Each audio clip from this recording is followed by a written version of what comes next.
pero ya pues necesito ocupar este espacio, requiere unos nuevos tipos de agentes sociales, se llama eso. Agentes sociales, ¿qué quiere decir?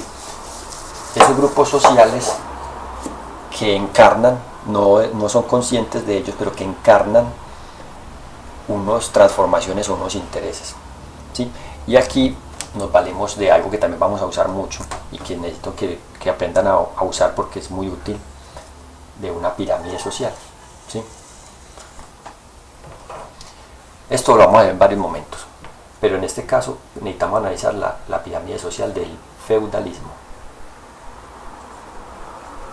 que ya sabemos que es la forma de producción de la Edad Media, o sea, la edad que sigue después de la caída del Imperio Romano y después de la Antigüedad y del esclavismo, ¿sí? Edad Media. Entonces ya les he dicho que todo el poder político y cómo se gobierna y se rige la vida en sociedad está en cabeza de la monarquía, que es una familia, pero que la encabeza pues un individuo llamado rey, ¿sí? Listo. Por debajo de ellos hay varios grupos sociales, no puedo entrar en detalles pues con todos, pero podemos aquí fácilmente pensar en el clero. Clero es la definición genérica de ese grupo social que agencia toda la administración de la fe. O sea que el clero es válido usarlo tanto en esta Edad Media como después usarlo en el mundo griego, como el mundo romano, o como más reciente usarlo en el presente, que el clero en este caso serían los padres, los sacerdotes, los obispos, los papas, etcétera, ¿cierto? No importa de qué religión, se denominan clero, así sea religiones budistas, asiáticas, lo que sea, porque es un grupo social que administra fe y que no es productivo en sí, sino que vive de ofrendas o de donaciones, pero que se dedica a administrar la parte mística de la fe, de las creencias del más allá de la sociedad. ¿Listo? Aquí podemos poner de pronto aunque en este momento el clero y los estudiosos son como los mismos, pero pongamos escribanos, ¿cierto? Y lo más importante, aquí hay más grupos sociales. Uno de ellos son los mercaderes, que es como parecido, aunque no del todo, a lo que llamamos comerciantes. ¿Sí está viendo bien esta vaina?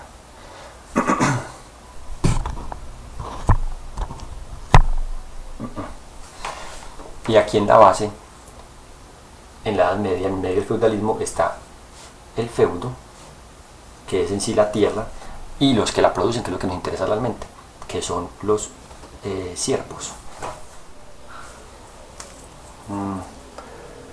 Los feudos y los siervos, que son quienes producen en la tierra, o sea, lo que llamaríamos hoy, pero no es lo mismo, pero algo parecido, los campesinos. ¿Qué es un feudo? Importante entenderlo para poder entender por qué se llama feudalismo, del feudo. Un feudo es, digamos que esto es un pedazo de tierra de unos cuantos kilómetros cuadrados. Obviamente no eran fronteras cuadradas pues así tan fáciles, pero para que lo entiendan. Y es gobernado por un rey, ¿sí? Que a su vez tiene su castillo, su castillo en un espacio, ¿cierto? Resulta que los feudos es esa división, pero no es así cuadrada, yo lo estoy dibujando así por facilidad.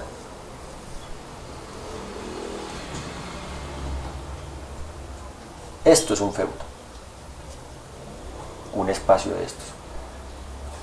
¿Y por qué llaman feudo? Porque aquí están los señores feudales, que no eran propiamente el rey, aunque el rey podía tener tierras también a título personal, individual, de su familia, sino que eran otros pequeños castillos donde vivían los nobles. llamados también señores feudales. Señores porque eran, de ahí viene la palabra señor, pues señorío. Eran los dueños y señores de esta territorialidad, ¿sí? Su castillo o su casa pues gobernaba la división, que seguramente era pues en muchos feudos, en muchas parcelas, donde en cada uno había una unidad familiar de siervos, o sea, una familia de productores de la tierra. En ese tiempo llamaban siervos. ¿Y por qué llaman siervos? Porque están sujetos jurídicamente, políticamente, económicamente, en cierta medida, al señor feudal, al noble que los gobierna. A su vez este noble recoge impuestos, no se llamaban impuestos, sino como tributo, entre los siervos, casi siempre en especie, porque no había mucha circulación de la moneda en la Edad Media, en el feudalismo, y esos productos, cosechas y cosas, materiales o artesanías también, productos manufacturados, hechos pues por grupos de artesanos, todos no todos, pues una cantidad terminaba nutriendo al monarca, haciendo parte de sus recursos, que a su vez él también obviamente con los recursos hacía la guerra, administraba pues el poder. Pero mire cómo el poder de un reino, que sería todo esto, está fragmentado, está dividido en muchas unidades. Es importante entender esto porque en estas condiciones el Estado moderno no hubiera podido surgir. Es con la decadencia de la Edad Media y del sistema feudal, ojo, la decadencia no el fin, sino que ahí está empezando a decaer, a dejar de ser tan... a perder credibilidad entre sus miembros, que el monarca, cuando encuentra esas nuevas tierras,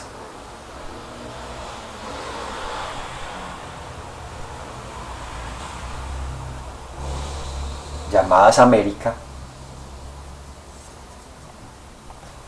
aprovecha la situación para empezar a quitarle poder a esos señores feudales, a esos nobles. ¿Sí?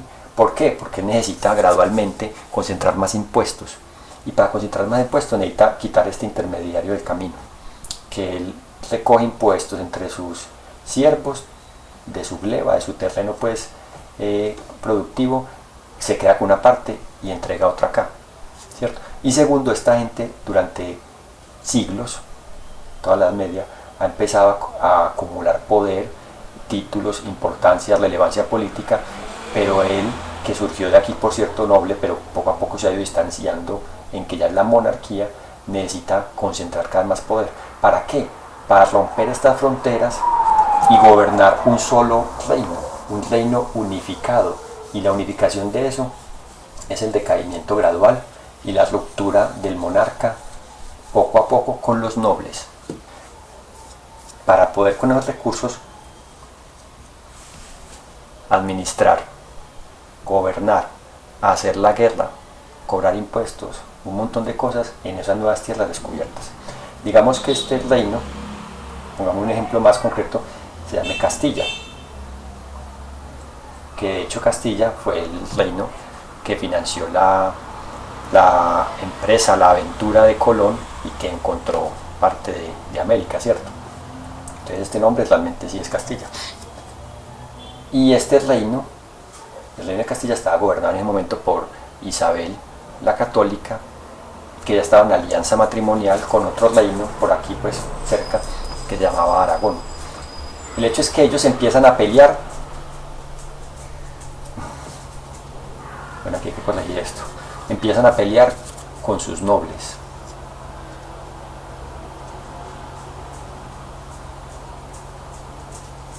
Empiezan a pelear con sus nobles. Y cuando digo pelear, no es pues pelear de alegar, sino que empieza poco a poco a quitarles poder.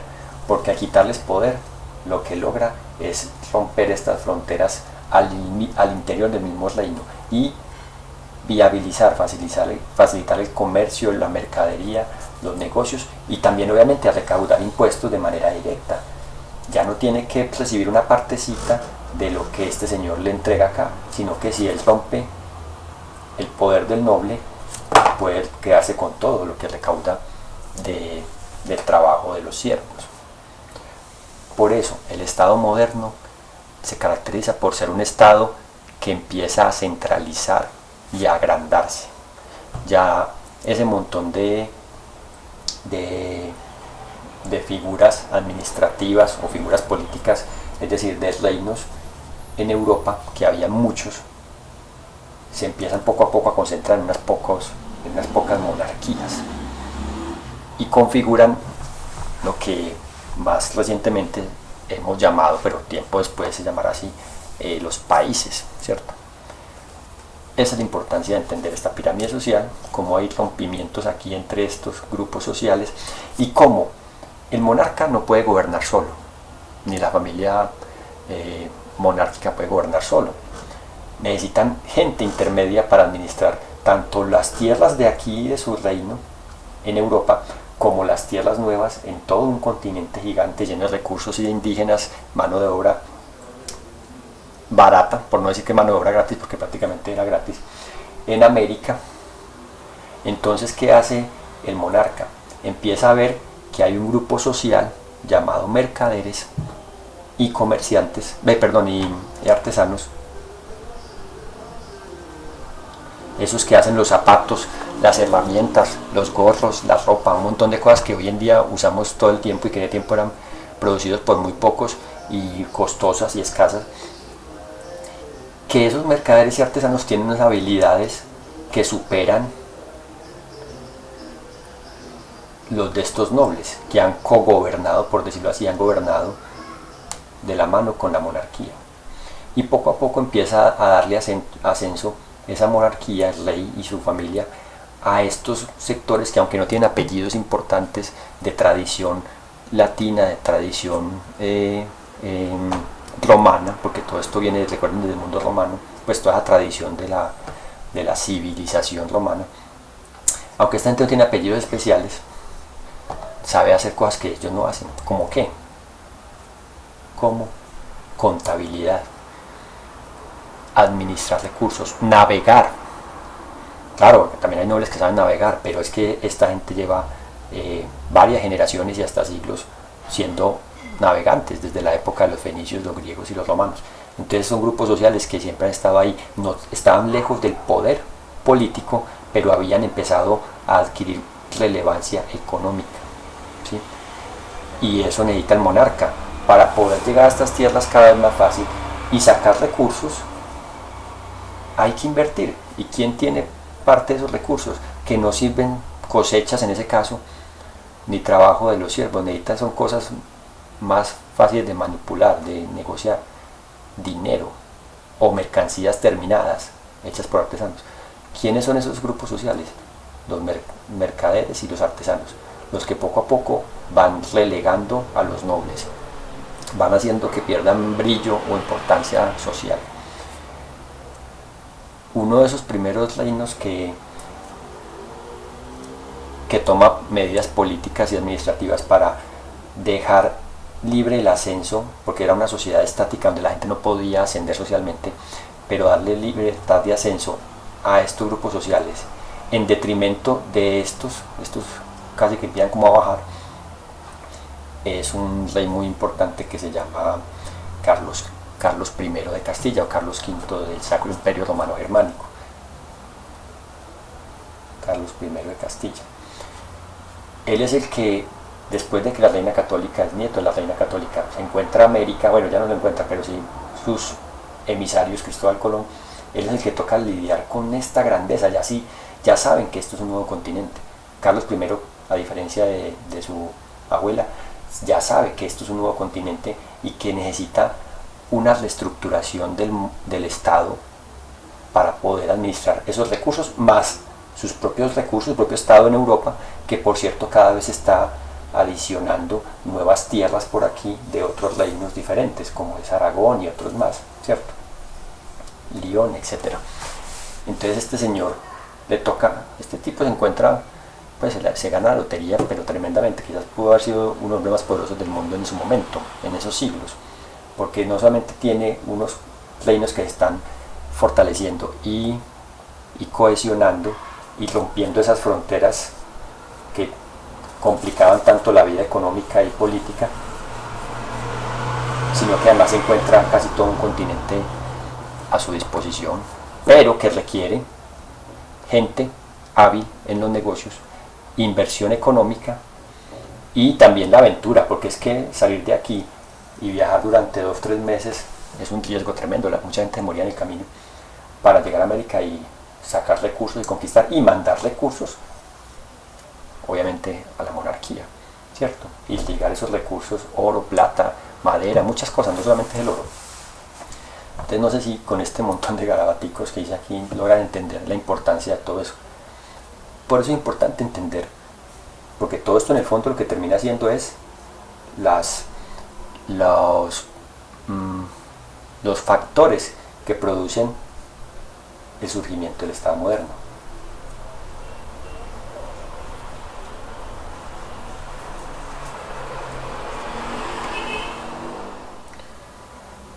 Bueno, finalmente creo que aquí aclaro algunas ideas pues, que podrían quedar pendientes con los videos.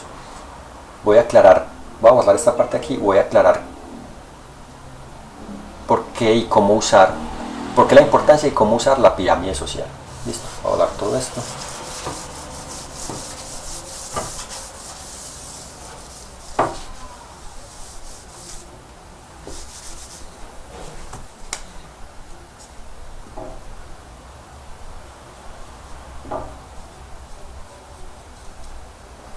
¿Por qué es tan útil la pirámide social? Y en el taller pues se las pongo a hacer, en el primer taller de formación ciudadana. Porque la pirámide social es una forma gráfica de mostrar que en las sociedades siempre hay un grupo social muy grande que es el sector productivo, llámese como se llame. En el esclavismo llamaban esclavos, en el feudalismo llamaban siervos, después podemos llamarlos vasallos en el antiguo régimen, y actualmente podríamos llamarlos obreros, sectores productivos, asalariados también.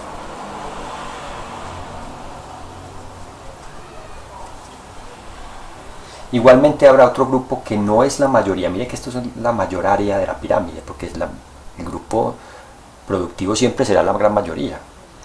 Después habrá otro grupo que no es la mayoría, pero que están como en ese punto intermedio y que seguramente tendrán que ver con el comercio y con los negocios. El clero siempre estará por aquí próximo a la punta de la pirámide.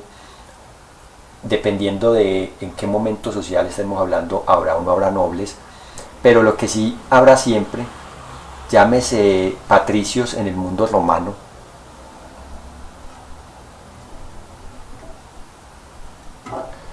llámense monarcas en el mundo o en la época medieval o edad media, o llámense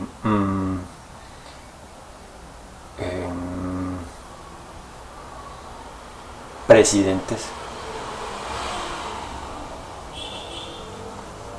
o Congreso. Lo que siempre ha habido es un grupo social, independiente de cómo justifique su poder, que administra el resto de la sociedad, que administra la vida pública y la vida política de todos, y que dice cómo funciona esta sociedad. Y siempre será, por definición, un grupo minoritario, porque si el grupo mayoritario fuera el que gobernara, pues francamente no sé cómo funcionaría esto. El hecho es que es un grupo minoritario siempre el que termina gobernando, y ese grupo minoritario no importa si es en el esclavismo, es decir, antigüedad, en la Edad Media, es decir, el feudalismo, y más recientemente en la época moderna, se llama Estado. Pero de una parte de la monarquía para acá es que se puede llamar Estado moderno. Ya hicimos la línea del tiempo y ahí también se queda más claro.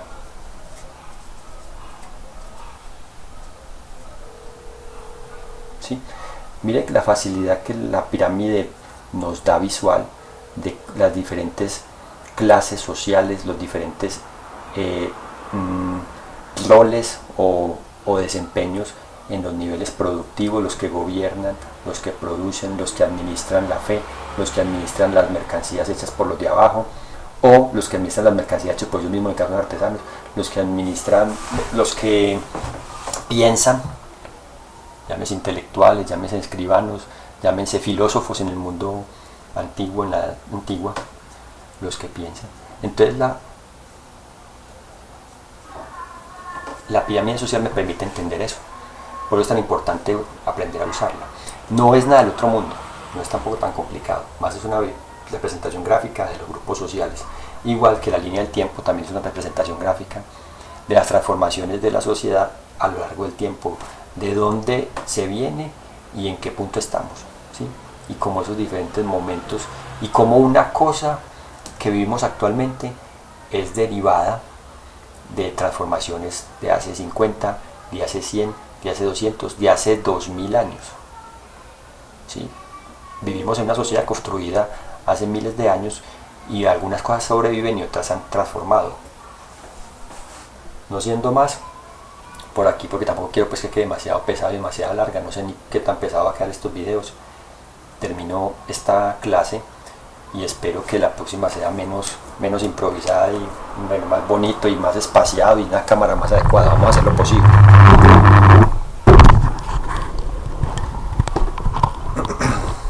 No sé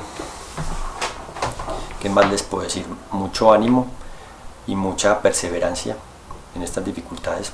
Podrán ver que yo también estoy aquí haciendo un esfuerzo tremendo, empezando porque no ver mis estudiantes, sino ver una camarita ahí impersonal ya de por sí me genera como cierta sensación como de incomodidad. Entonces no sé ni a veces ni cómo se me enreda pues pues como la clase, porque no veo la gente pues que me pregunta, que me cuestiona, que me hace sugerencias y cosas. Listo, les mando esta clase. Esta clase es casi que una profundización en el taller número 1, dadas las dificultades pues en las que estamos, ¿sí? Hagan muy bien ese taller con mucha responsabilidad, porque de eso depende que entiendan bien los otros niveles de los talleres de la misma materia, que es formación ciudadana, el número 2, el número 3 y el número 4, son 4 talleres. Entonces es importante, tranquilos, que esto tan antiguo de la Edad Media y toda esta línea del tiempo se va volviendo cada vez más actual, para que en cuestión de otras 3 clases evacuemos el tema y terminemos hablando ya no de esa gente por allá de la antigüedad, de hace 500 años y todo eso, sino de temas más actuales y que vivimos hoy en día, de la ciudadanía, de qué es ser ciudadano, en qué momento se empieza a hablar de la ciudadanía.